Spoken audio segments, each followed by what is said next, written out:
was a senior officer in the Israeli Corps of Engineers. So that tells you, many people don't know who runs CCTV in London. This is them.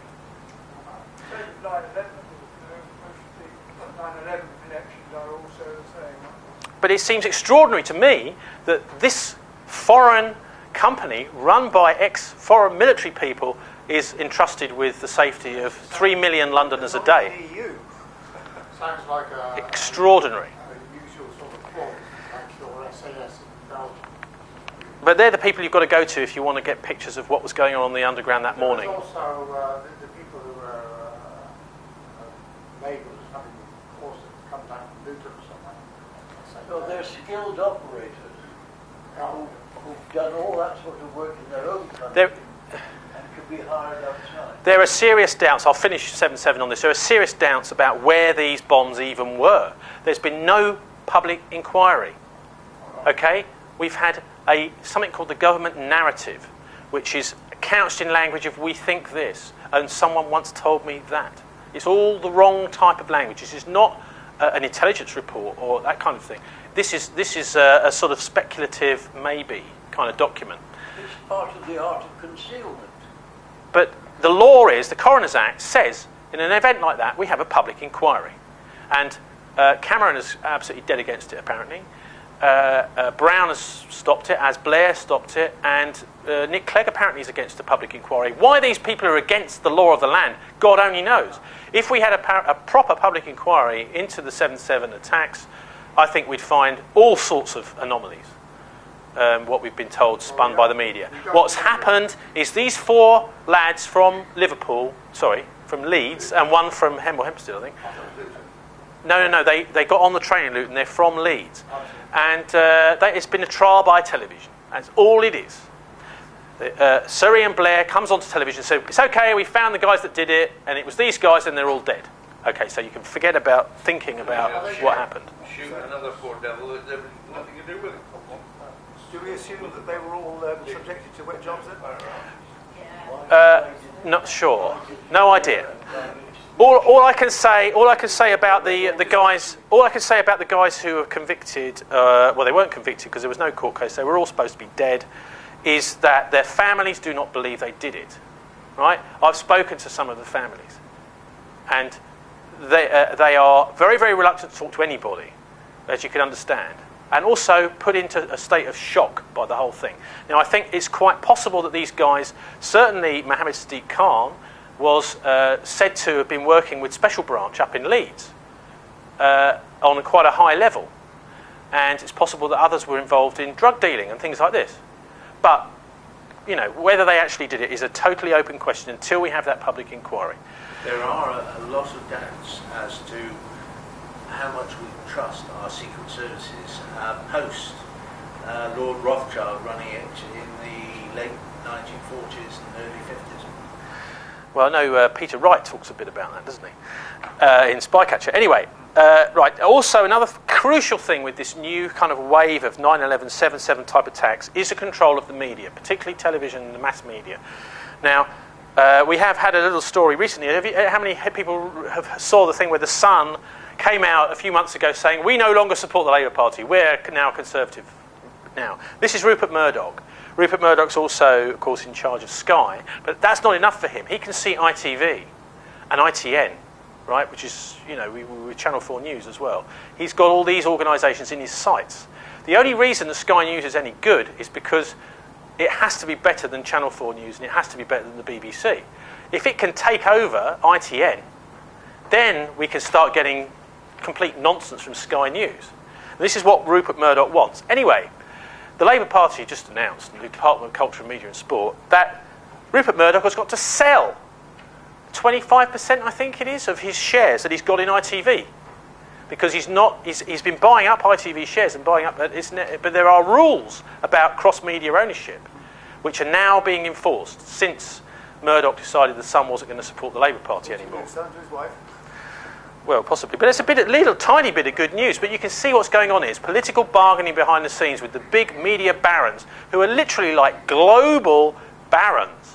We control what people think over here. And what's happening is people in different parts of the world have different knowledge about world events now because of the power of these big satellite channels and others.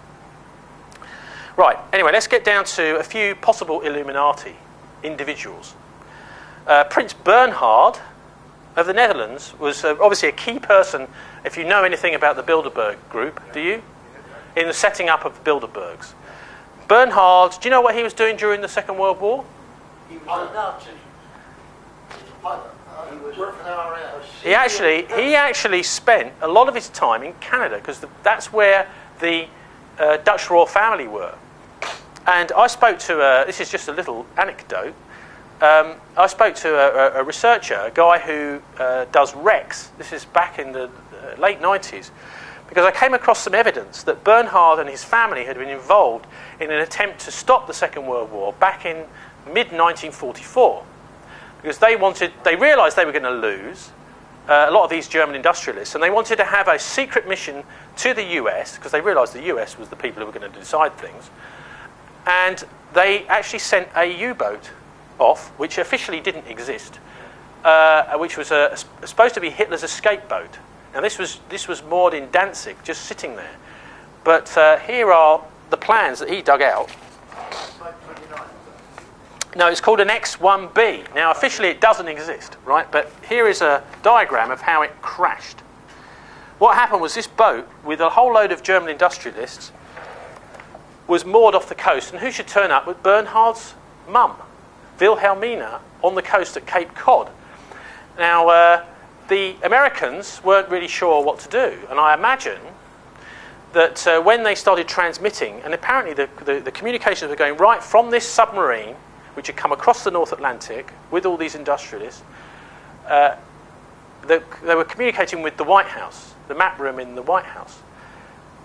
Anyway, the submarine decided that whilst it wasn't doing the communications itself with the White House, it was going to use its specialised electronic jamming equipment to jam all the local communications so that nobody would find it. And if they were, they couldn't manoeuvre their way to it. But this was a terrible mistake, because coming along the coast was a US Navy airship, blimp thing, with depth charges. And they see this submarine just moored off the coast, floating off the coast, identify it as not a friendly submarine, so attack it. And the trouble was, he couldn't get confirmation, the commander of this airship, because all the airwaves were jammed. He couldn't ask, so he had to make a decision for himself. Do I attack it or do I not? So he decided to attack it, and he sunk it. A depth charge lodged on the decking on the top of the submarine, and as he realised he was being attacked, and the submarine started to dive, so the depth charge was right next to the submarine, and as it hit the correct depth, the depth charge went off, and the submarine is still down there, just off Cape Cod. And he actually has done all the research for the diving on the wreck. Now, this is a very difficult place to dive, apparently, because of the currents are very, very fast. That's on your website. That's right, there is a bit about that. They say that they're going to send a diving team down there. But anyway, if anyone wants to have a look, I've got all the documentation and stuff here from it. Well, they'll all be dead. Yeah. What about Prince Bernhard? Was he on that? No, he's not on it. No, all I'm saying is it was his mum who was on the coast who was doing the negotiations, at least with the White House. What was the purpose? The purpose of the mission was to negotiate a peace in the middle of 1944. Yeah. Because they didn't want to have all of the rest of their factories and whatever destroyed. They realised they were going to lose the war. A bit like the negotiations that were going on before the atom bombs were dropped. Yeah? So there were never going to be able to negotiate a peace. Anyway, where were we? There's a missing part of the story there. Go on. Because if you look at the website, it says that they're planning to go down and get into the submarine. Well, they asked. And I phoned the number, the States, many times. Yeah. And I never got an answer. They never answered. Well, I don't know what's happened over there with this. They had a big. I mean, when they first discovered the wreck, they first dived on the wreck. They came back the next day to find the US Navy with a warship and a helicopter over the site of the wreck, and they actually